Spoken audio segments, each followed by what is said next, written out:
ஆறாம் வகுப்பு 2ஆம் பருவம் காற்று, வளிமண்டலம் மற்றும் அவற்றின் அடுக்குகள் பார்க்கலாம். ஃபஸ்ட்டு அடிவளி மண்டலம், இங்கே வானிலை மாறுபாடு நடக்குது, இதை வந்து ட்ரோபோஸ்பியருங்கிறாங்க.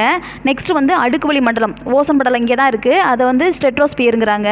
தேர்ட் ஒன் வந்து இடைவெளி மண்டலம், இது விண்கற்கள் எரிதல் இங்கே தான் நடக்குது, அதை மீசோஸ்பியருங்கிறாங்க.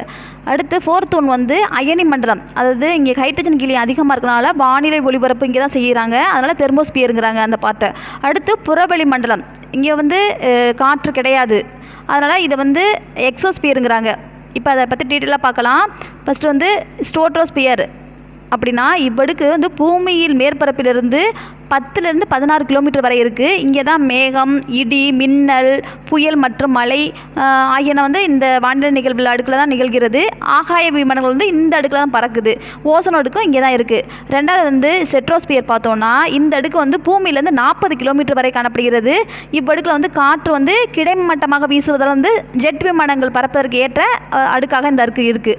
அடுத்து மீசோஸ்பியர், இதை எப்படி யோசிச்சுக்கிறோன்னா இது வந்து மீன்னா வந்து 50 ரூபாய்க்கு கீழே கிடைக்காது அப்படி மாதிரி யோசிச்சுங்க. இவ்வடுக்கு வந்து 50 to 80 கிலோமீட்டர் வரை காணப்படுகிறது.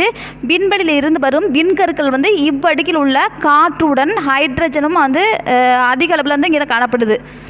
அடுத்து ஒன்று வந்து தெர்மோஸ்பியர், இந்த அடுக்கு வந்து 80 to 1200 கிலோமீட்டர் வரை பரவி காணப்படுகிறது. இந்த பகுதியில் தான் ஹீலியம், ஹைட்ரஜனும் அதிக அளவில் காணப்படுது.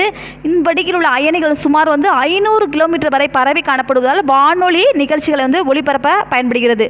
அடுத்து எக்ஸோஸ்பியர், இவ்வடுக்கு வந்து 1600 to 10,000 கிலோமீட்டர் வரை பரவி காணப்படுகிறது. இப்பகுதி விண்வெளியுடன் கலந்து விடுவதால் இதற்கு வந்து வெற்றிடமே இல்லை அப்படிங்கிறாங்க. விண்வெளி ஆராய்ச்சி கூடங்கள் வந்து இவ்வடுக்கில் தான் அமைக்கப்பட்டுள்ளது.